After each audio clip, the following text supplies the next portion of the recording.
everyone. I have this book, The Gruffalo by Julia Donaldson. It's about how a tiny mouse with brains outwits a terrifying monster called the Gruffalo. I have already told you this story. Today, I will read you one of its sequels, The Gruffalo Child by Julia Donaldson. The Gruffalo said that no Gruffalo should ever set foot in the deep dark wood. Why not? Why not? Because if you do, the big bad mouse will be after you. I met him once, said the Gruffalo. I met him a long time ago. What does he look like? Tell us, Dad.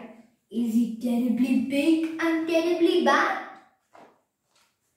I can't quite remember, the Gruffalo said. Then he thought for a minute and scratched his head. The big bad mouse is terribly strong and his scaly tail is terribly long. His eyes are like pools of terrible fire and his terrible whiskers are tougher than wire.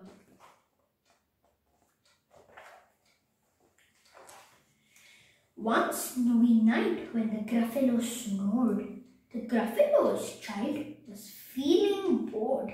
The Gruffalo's child was feeling brave, so she tiptoed out of the Gruffalo cave. The snow fell fast and the wind blew wild. Into the wood went the Gruffalo's child. Aha, oh ho, a trail in the snow. Whose is this trail and where does it go? A tail poked out of a log pile house. Could this be the tail of the big bad mouse? Out slid the creature. Its eyes were small and it didn't have whiskers. No, none at all. You're not the mouse, not I, said the snake. He's down by the lake, eating Gruffalo cake. The snow fell fast and the wind blew wild. I am not scared, said the Gruffalo's child. Aha, oh-ho, marks in the snow. Whose are these claw marks? Where do they go? Two eyes gleamed out of the treetop house. Could these be the eyes of the big bad mouse? Down flew the creature. His tail was short and he didn't have whiskers of any sort. You're not the mouse. Too, not I, but he's somewhere nearby, eating Gruffalo pie. The snow fell fast and the wind blew wild. I am not scared, said the Gruffalo's child. Aha, oh-ho, a track in the snow. Whose is this track and where does it go? Whiskers! At last! And an underground house. Could this be the home of the big bad mouse? Out slung the creature. His eyes weren't fiery. His tail wasn't scary. His whiskers weren't wiry. You're not the mouse. Oh no, not me. He's under a tree, drinking Gruffalo tea.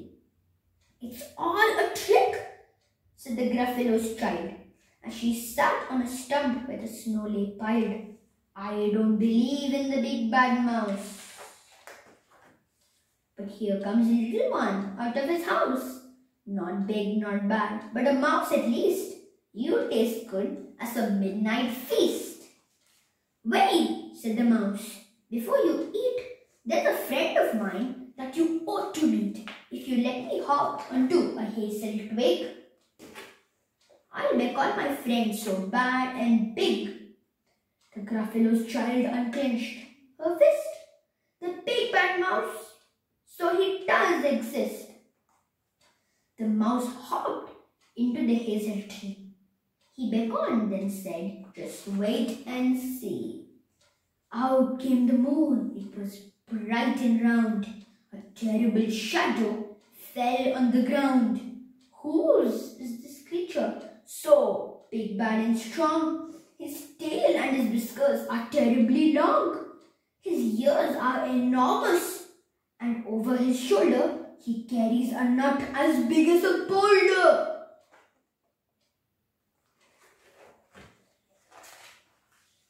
"The big bad mouse!"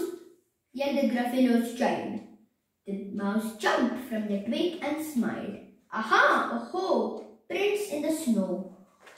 Whose are these footprints? Where do they go?"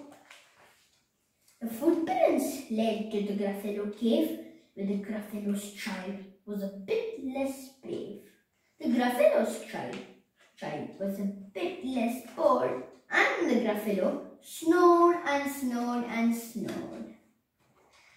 I like it when the Gruffalo child sees the big shadow of the mouse and thinks that it's the big bad mouse. The mouse from the story of the Gruffalo by Julia Donaldson has always outwitted all Gruffalos, and yet he has done it again. Thank you.